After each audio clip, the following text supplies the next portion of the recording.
అంబేద్కర్ పై కేంద్ర హోంమంత్రి అమిత్ షా చేసిన వ్యాఖ్యలకు నిరసనగా పీసీసీ వర్కింగ్ ప్రెసిడెంట్ జగ్గారెడ్డి ఆధ్వర్యంలో సంగారెడ్డిలో భారీ ర్యాలీ చేపట్టారు. స్థానిక ఇన్స్పెక్షన్ బంగ్లా నుంచి పాత బస్టాండ్ అంబేద్కర్ విగ్రహం వరకు భారీ ర్యాలీ నిర్వహించారు. భారీ సంఖ్యలో తరలివచ్చిన కాంగ్రెస్ నేతలు, కార్యకర్తలు ఈ ర్యాలీలో పాల్గొన్నారు. రాజ్యాంగ నిర్మాత అంబేద్కర్ను అవమానించిన అమిత్ షా క్షమాపణ చెప్పాలని డిమాండ్ చేస్తూ జగ్గారెడ్డి ఆధ్వర్యంలో ర్యాలీ చేపట్టారు. దేశానికి రక్షణ కవచమైన రాజ్యాంగాన్ని మార్చేందుకు బీజేపీ ప్రయత్నిస్తుందన్నారు. అందుకు వ్యతిరేకంగా రాహుల్ గాంధీ బీజేపీపై పోరాటం చేస్తున్నారని పీసీసీ వర్కింగ్ ప్రెసిడెంట్ జగ్గారెడ్డి తెలిపారు.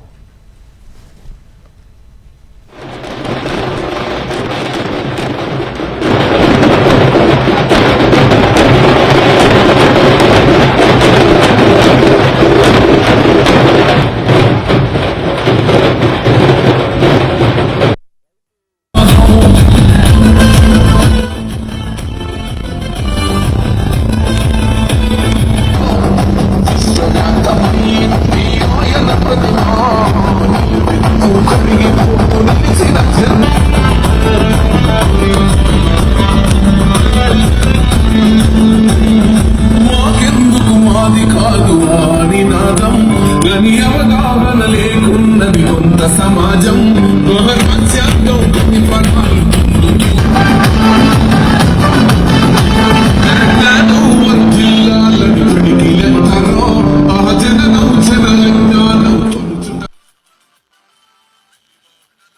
ఆ రోజు జవహర్లాల్ నెహ్రూ ప్రధానమంత్రిగా కేబినెట్ లో బాబాసాహెబ్ అంబేద్కర్ గారిని లా మినిస్టర్ గా మన దేశంలోనే అన్ని రాష్ట్రాలలో అన్ని ప్రాంతాలలో ఉన్న ప్రజలు స్వేచ్ఛగా జీవించడానికి మన దేశంలో అనేక మతాలు, హిందువులు కానివ్వండి, క్రైస్తవులు కానివ్వండి, ముస్లింలు కానివ్వండి, దేశంలో ఉన్న మరి ఎస్సీలు, ఎస్టీలు, ఆదివాసులు, బీసీలు, మైనార్టీలు, సమస్త కులాలు, సమస్త మతాలు స్వేచ్ఛగా జీవించాలి, ప్రశాంతంగా జీవించాలి, ఎవరి హక్కులు వాళ్ళు కాపాడుకునే యొక్క చట్టం ఉండాలి అని ఆ రోజు బాబాసాహెబ్ అంబేద్కర్ గారు పండిత్ జవహర్లాల్ నెహ్రూ ప్రధానమంత్రిగా ఉన్నప్పుడు మరి ఆనాడు అంబేద్కర్ గారు రాజ్యాంగాన్ని రచించినారు. ఆ యొక్క సెటప్ ఆ యొక్క రాజ్యాంగం ఈ 76-77 సంవత్సరాలు బిఆర్ అంబేద్కర్ రాజ్యాంగం వారు రాసిన ఆ యొక్క రాజ్యాంగంతో ఈ దేశంలో, ఈ రాష్ట్రాలలో, ఈ ప్రాంతాలలో ప్రతి మనిషి స్వేచ్ఛగా, ప్రతి మనిషి ప్రశాంతంగా, ప్రతి మనిషి సుఖశాంతులతో జీవిస్తున్నారంటే అది బిఆర్ అంబేద్కర్ గారి యొక్క రాజ్యాంగం. ఈ దేశ ప్రజలకు బిఆర్ అంబేద్కర్ గారి యొక్క రాజ్యాంగమే, వారు రాసిన రాజ్యాంగమే దేశ ప్రజలకు కవచం. దేశ ప్రజల ఆ రాజ్యాంగ కవచాన్ని పెట్టినటువంటి బిఆర్ అంబేద్కర్ గారిని పార్లమెంటులో నిండు సభలో మరి ప్రతిపక్ష నాయకులు ఆ రోజు రాహుల్ గాంధీ గారు కూడా పార్లమెంట్ లోనే ఉన్నారు. స్పీకర్ సాక్షిగా బిఆర్ అంబేద్కర్ గారిని అమిత్ షా హోమ్ మినిస్టర్ గారు కించపరిచే విధంగా వారు మాట్లాడడం జరిగింది. వారి మాటలు ప్రధానమంత్రి మోడీ గారు కూడా సమర్థించారు. అందుకే ప్రతిపక్ష నాయకుడు రాహుల్ గాంధీ గారు పార్లమెంటులో బేషరతుగా రాజ్యాంగ నేత బిఆర్ అంబేద్కర్ గారికి క్షమాపణ చెప్పాలని హోమ్ మినిస్టర్ అమిత్ షా గారిని వారు ప్రశ్నించడం జరిగింది రాహుల్ గాంధీ గారు. అయినా బీజేపీ ప్రభుత్వం ఇప్పటి వరకు కూడా క్షమాపణ చెప్తలేదు.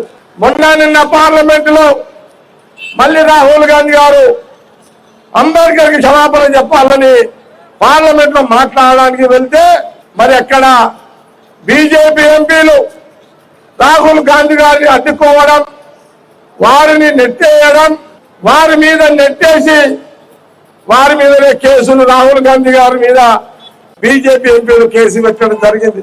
ఆ ఎంపీలు, బీజేపీ ఎంపీలు కేసు పెట్టడానికి కారణం ఏంటంటే రాహుల్ గాంధీ గారు పార్లమెంట్ లో రావద్దు, పార్లమెంట్ లోకి వస్తే మళ్ళీ అమిత్ షాని, మోడీని క్షమాపణ కోరమని కోరుతాడు అంబేద్కర్ గారికి, దేశ ప్రజలు క్షమాపణ ప్రసంగిస్తాడు అని వారి భయానికి రాహుల్ గాంధీ గారిని పార్లమెంట్ లో రాకుండా అడ్డు తగిలిరు.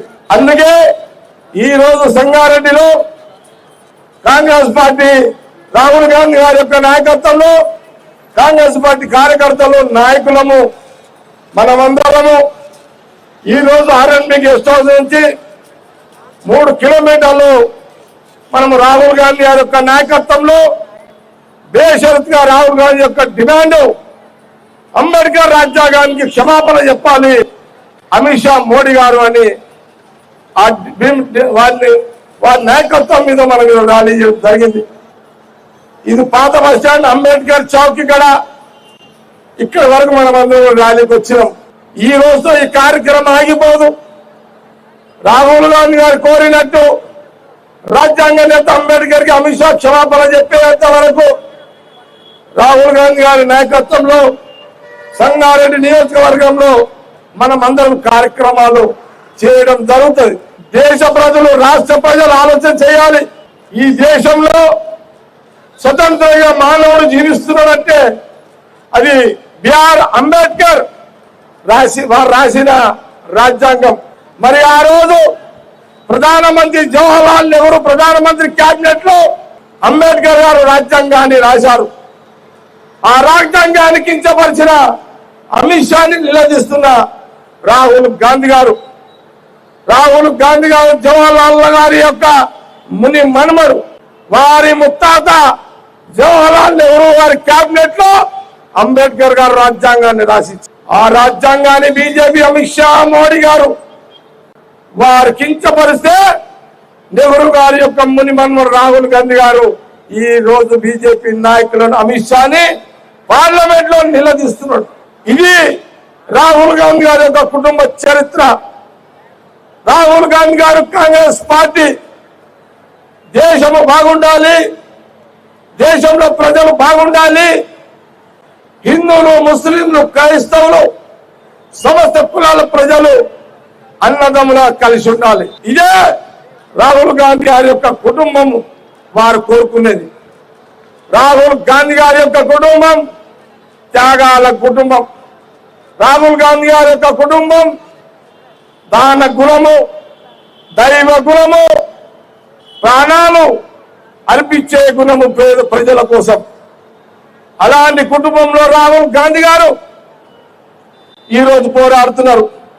సోనియా గాంధీ గారి నాయకత్వంలో, ప్రియాంక గాంధీ గారి నాయకత్వంలో, మల్లికార్జున్ ఖార్గే గారి యొక్క నాయకత్వంలో ఈ రోజు సోనియా గాంధీ గారు, రాహుల్ గాంధీ గారు, ప్రియాంక గాంధీ గారు కాంగ్రెస్ పార్టీ, ఈ దేశానికి కాంగ్రెస్ పార్టీ ఏఐసి అధ్యక్షుడిగా ఒక దళితుని ప్రెసిడెంట్ చేసిన చరిత్ర కాంగ్రెస్ పార్టీ. బీజేపీ వాళ్లకు కాంగ్రెస్ పార్టీ అడుగుతున్నది, మీకు ఒక బీజేపీ ఆల్ ఇండియా అధ్యక్షుడిగా దళితుని చేసే దమ్ముందా మీకు? కానీ అది చరిత్ర కాంగ్రెస్ చరిత్రకే కాంగ్రెస్ పార్టీకి ఉంటుంది. అది ఈ రోజు మల్లికార్జున ఖార్గే గారు దళిత నాయకుడు, అంబేద్కర్ యొక్క ఆశయాల సంబంధించిన వారి ఆశయాలను పాటించే నాయకుడు ఖార్గే గారు. కాబట్టి సోనియా గాంధీ గారి నాయకత్వంలో, రాహుల్ గాంధీ గారి నాయకత్వంలో, మల్లికార్జున ఖార్గే గారి నాయకత్వంలో, ప్రియాంక గాంధీ గారి యొక్క నాయకత్వంలో అంబేద్కర్ అవమానించిన బీజేపీ అమిత్ షా మోడీ దేశ ప్రజలకు క్షమాపణ చెప్పేంత వరకు రాహుల్ గాంధీ గారి పోరాటం ఆగదు. వారి ఎమ్మట కాంగ్రెస్ పార్టీ కార్యకర్తలను మనమందరం సైనికులుగా మనం పనిచేస్తూ వారి క్షమాపణ పోరాటం ఆగదు అనే విషయాన్ని సంగారెడ్డి నియోజకవర్గం కాంగ్రెస్ పార్టీ నాయకులకు, కార్యకర్తలకు తెలియజేస్తున్నాం.